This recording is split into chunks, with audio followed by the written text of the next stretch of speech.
tabernacle in the wilderness prefigures Jesus' ministry of redemption for us. This message is illustrated and explained. You'll find the tabernacle in the wilderness, Exodus chapters 25 to 30. We have a sketch of that tabernacle, we have E representing the entrance gate, where the outer court is J representing the brazen altar, E the brazen laver. When you go to the holy place, the 7 brass golden candlesticks, table of showbread, the golden altar of incense, and G the most holy place. We have J, E, S, U, S representing Jesus. If you look at the symbolic placing of these vessels, you'll notice it's in the place of a cross. You go here this straight and you have the cross like that. Entrance gate, this is it here, it was 30 feet wide, 20 cubits, Exodus 26:16, 27:16. The priest began their ministry in the tabernacle from 30 years old. You'll find it in Numbers 4, 3 and 23. And Jesus also began his priestly ministry from 30 years old, Luke 3, 21 to 23. You have that on the, here, this is the vessels. This was just the letters representing the cross. As if you notice here, you see it just like a cross. That with the brazen altar, brazen laver, golden candlesticks, table of showbread, altar of incense, and the most holy place, or the Ark of the Covenant with the mercy seat. The entrance gate, it pointed to Jesus for fulfillment. It was 30 feet wide, and the priest had to be 30 years old before serving in the tabernacle. Jesus entered his priestly ministry at the age of 30 years at his baptism to fulfill all righteousness. You find that in Luke 3, 21, 23, Matthew 3, 13 to 17. There was only one entrance gate, and it was the only way to enter into the outer court, the holy place, and into God's presence in the most holy place, with the blood of the sacrificial animals placed on the mercy seat to atone for their sins. There was no other way to enter, therefore they could not make their own way and come from any direction to enter the God's presence or bring any type of offering to atone for their sins. Just as the entrance gate was the only way into God's presence, Jesus is the door. By him, if any man enter in, he shall be saved. He is the way, the truth, and the life. And no man will get to the Father except through him. For there is one God and one mediator between God and men, the man Christ Jesus, who gave his life a ransom for all. Neither is there salvation in any other, for there is no other name under heaven given among men whereby we must be saved. We find that in John 10, 7 to 9, 14, 6. 1 Timothy 2, 5 and 6, and Acts 4, 12. Just as the innocent animals to be sacrificed were presented to the priest at the entrance gate for him to lay hands on the unblemished animals to be killed on the brazen altar, to symbolically transfer the sins of the priests, their household, and the people onto the animals to atone for their sins in substitution for 1 year.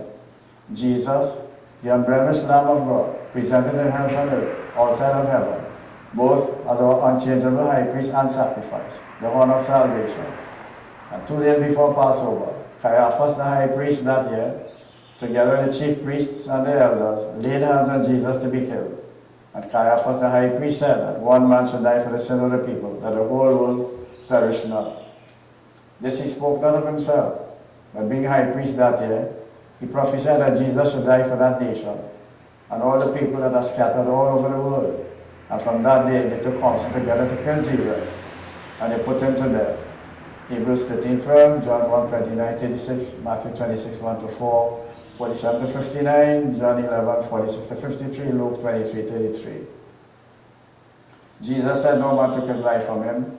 He willingly chose to die for us on the altar of the cross, in substitution, to take away our sins once for all.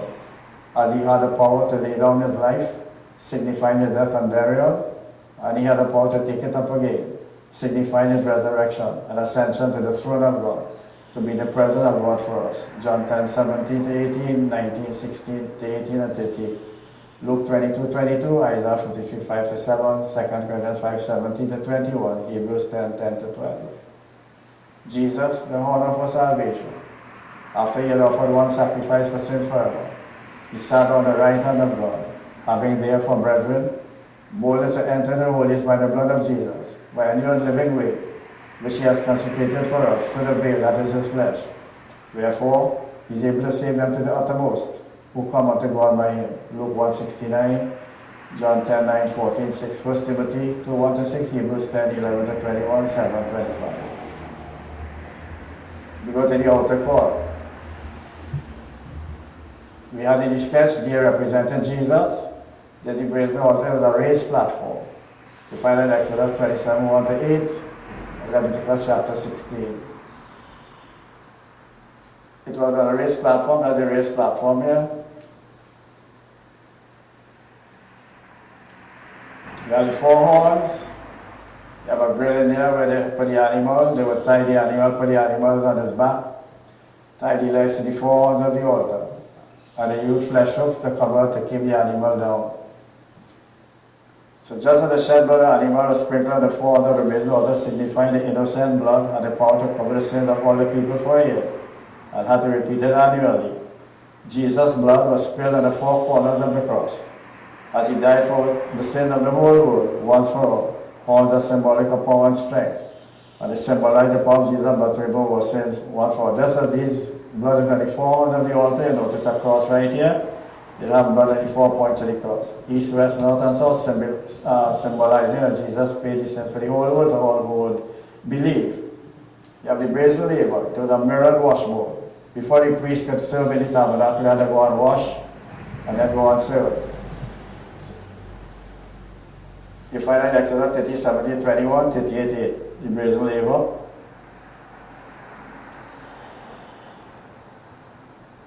The brazen laver was pointed to Jesus for fulfillment. It was a raised platform with four horns at the top of each corner, and the animals were held in place with flesh hooks and slaughtered.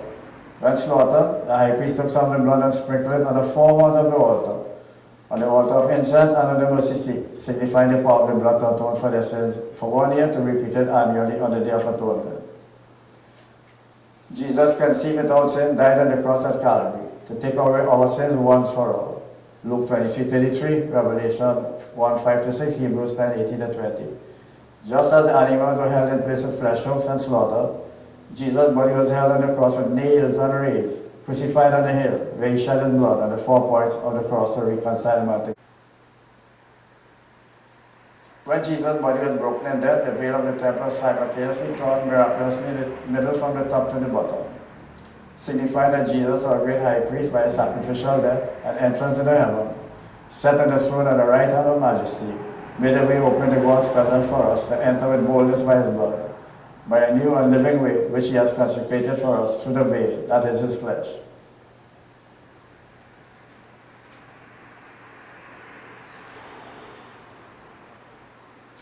The brazen laver was a mirrored washbowl and pointed to Jesus for fulfillment. Jesus began his priestly ministry at 30 years of age at his baptism.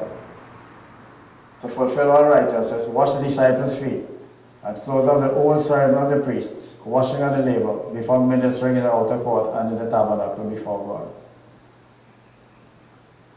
God. Unto him that loved us and washed us from our sins in his own blood, and made us kings and priests unto God, and brought in the cleansing process of the new covenant priesthood, by using his word to mirror image our lives, and use it as water to wash and cleanse us, to present our bodies a living sacrifice, to offer up spiritual sacrifices, holy and acceptable to God by Jesus Christ. Luke 3, 21, 23, Matthew 3, 13 to 17, John 13, 1 to 10, James 1, 22, 25, Ephesians 5, 25, 27, Revelation 1, 5 and 6, 1 Peter 2, 5 and 9, Romans 12, 1 and 2. We go to the holy place, at these 7 brass golden candlesticks. You find it Exodus 25, 31 to 40, 26, 35, Hebrews 9, 2. Then you go to the table of showbread in that holy place, Exodus 25, 23 to 30, Leviticus 24, 5 to 9, and the golden altar of incense, Leviticus 16, 12 to 14, Exodus 31 to 10, Hebrews 9, 2. These 3 vessels were in the holy place. The 7 golden candlesticks pointed to Jesus for fulfillment. He is the light of the world, and the person that follows him shall not walk in darkness, but shall have the light of life. And just as the shaft of pure gold was hammered into 7 branches, on either side filled by pure olive oil, to give light in the holy place, Jesus is in the midst of his church, represented by the 7 golden candlesticks, empowered by the Holy Spirit to shine in our hearts, to give the light of the knowledge of the glory of God and the glorious gospel of Christ, Jesus the Lord, and be witnesses unto him. Matthew 5, 14 to 16, John 8 to 12, 12:46, Revelation 1:20, 2, 1 and 2, 2 Corinthians 4, 5 to 7, Acts 1, 8. The table of showbread pointed to Jesus for fulfillment. He is the Word made flesh, born in Bethlehem, the fruitful house of bread, and dwelt among men as the bread of God, the bread of heaven, the bread of life to give life to the world, which no man can live without. Jesus used the symbolic emblems of the bread and wine of the Passover that pointed to his death on the cross as our substitute and paid the penalty that sin demanded, that the animal sacrifice foreshadowed. John 1:14, Micah 5:2, Luke 2:4, 6:32 to 58, Matthew 26:1 to 18 to 19, 26 to 29, 1 Corinthians 11:23 to 26. The altar of incense pointed to Jesus for fulfillment. It had 4 horns at the top of each corner, and the high priest placed some of the blood of the sacrifice on the 4 horns, took the burning incense and mixed it with the fire and blood from the brazen altar, placed it in the golden censer, and would then enter the most holy place in the cloud of the incense to cover the mercy seat as a sweet-smelling savor. Jesus gave himself for us an offering and a sacrifice to God for a sweet-smelling savor, Ephesians 5:2. We go to the most holy place, house the Ark of the Covenant, and the mercy seat, which was the cover for the Ark. Exodus 25:8 to 22, 26 to 34, Leviticus 16:11 to 14, Hebrews 9:3 to 9, Revelation 21:1 to 6, 16, 22 to 27. The most holy place, it was the Ark and the mercy seat, which was the cover for the Ark. It pointed to Jesus for fulfillment. The mercy seat, the cover for the Ark. It was of pure gold, with 2 cherubims of gold on either end, with the wings stretched out, facing each other, looking down on the mercy seat, where God was invisibly enthroned between them. And all God saw when he looked down was the atoning blood of this unblemished animal on the mercy seat, and not the contents of the ark, as all their sins were covered by the blood on the mercy seat. Exodus 25:17 to 22. That was the mercy seat here. At the top, you see the mercy seat, the blood is on the ark, is underneath with all the contents. Jesus, our great high priest, is seated on the right hand of the throne of the majesty in the heavens, now to appear in the presence of God for us with his own blood. Hebrews 8:1 and 2, 9:24 to 28, 10:1 to 12, 2 Corinthians 5:10. The ark was a rectangular box or chest covered by the mercy seat with gold inside and outside, and served as a receptacle for the 2 tables of the law, the golden pot of manna and Aaron's rod. Exodus 25:10 to 16, Hebrews 9:3 to 5. The contents of the ark, the 2 tables of the law, they find that in Exodus 21:1 to 17, the golden pot of manna, Exodus 16:1 to 4, 32 to 35, and Aaron's rod, Numbers 17:1 to 11. The 2 tables of the law makes all the world become guilty before God. Therefore, by the deeds of the law shall no flesh be justified in his sight, for by the law is the knowledge of sin. Wherefore, the law was our schoolmaster to bring us unto Christ, that we might be justified by faith. But after faith has come, we are no longer under schoolmaster, for we are all the children of God by faith in Jesus Christ. Jesus fulfilled all that was written in the law, and in the prophets, and in the Psalms concerning him. For Christ is the end of the law, for righteousness to everyone who believes. Romans 3:19 and 20, Galatians 3:24 to 26, Luke 24:44, Romans 10:4. The golden pot of manna, it reminded the Israelites of their grumbling against Moses and Aaron, saying they brought them in the wilderness to kill them with hunger, even though God provided them with manna from heaven. Aaron's rod. It serves to remind them of their rebellion against Aaron as God appointed high priest. God resolved the dispute with 12 rods with the names of the 12 tribes placed before the ark. Aaron's name was ascribed to the tribe of Levi, and it came to life and budded and blossomed and armors overnight, thereby confirming Aaron as his high priest. It serves also to remind those who are rejecting Jesus as their Savior that God has not appointed us to wrath, but to obtain salvation by our Lord Jesus Christ. And just as Aaron's rod budded and came to life overnight to confirm him as God's chosen high priest, God has given assurance unto all men that he has raised Jesus from the dead to be at his right hand on the throne, thereby confirming Jesus as the perfect sacrifice for sin and our great high priest. The symbolic layout and summary from the entrance gate to the mercy seat prefigure Jesus' ministry of redemption for us. The entrance gate where they lay his hand and he is crucified We have the mirror image of our lives where you have E, S is the golden candlestick that represents the light of the world. He's the bread of life. His life is a sweet smelling savor unto God, and his blood is on the mercy seat, covering the ark of the covenant. Notice here now notice here with the veils. These lines represented the veils, the veil of the temple. This was the veil from the outer court to the holy place, and there was a veil separating the outer court from the most holy place. So only the high priest could take the blood and go right through, and he would put the blood in the mercy seat. He would go in a cloud of incense. That means the sacrifice would be a sweet smelling savor, the cloud of incense, and the smell of the incense under the mercy seat. So notice we have the barriers here. This represented the veil of the flesh, that we cannot enter God's presence without the blood of Jesus. So you have the veil here and the veil here. Notice now after Jesus' ministry, there's no more veil. With Jesus' blood shed on the cross at Calvary, we have direct access into the most holy place, where his blood is on the mercy seat, and that took away sins once and for all. So we don't need any other high priest. We don't need animals' blood again. Jesus is our great high priest and sacrifice. And we have direct access. You find that in Hebrews chapter 10. Jesus died for us, seated at the right hand of the Father with his own blood, both as a great high priest and sacrifice, and shadowed by the atoning blood of the sacrificial animals placed on the mercy seat. Hebrews 8, 1 and 2. Just as the high priest entered the most holy place in a cloud of incense, with the blood of the sacrificial animals, and placed it on the mercy seat, to atone for their sins, their household, and the people, in substitution on the day of atonement, in remembrance of sins, Jesus was taken up into heaven in a cloud. And as his disciples looked toward heaven, two angels told them, the same Jesus, which is taken up for you into heaven, shall so come in like manner as you have seen him go into heaven. For the Lord himself shall descend from heaven, and the dead in Christ shall rise first. Then we who are alive and remain shall be caught up together with them in the clouds, to meet the Lord in the air. And so shall we ever be with the Lord. 1 Thessalonians 4, 16-17.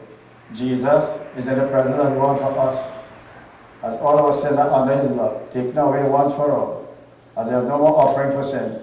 Therefore we have boldness to enter into the holiest by the blood of Jesus, a new and living way, through sacrifice for us. Hebrews 9, 11-17, 24-26, Hebrews 10, 1, 24, Acts 9, 9-11.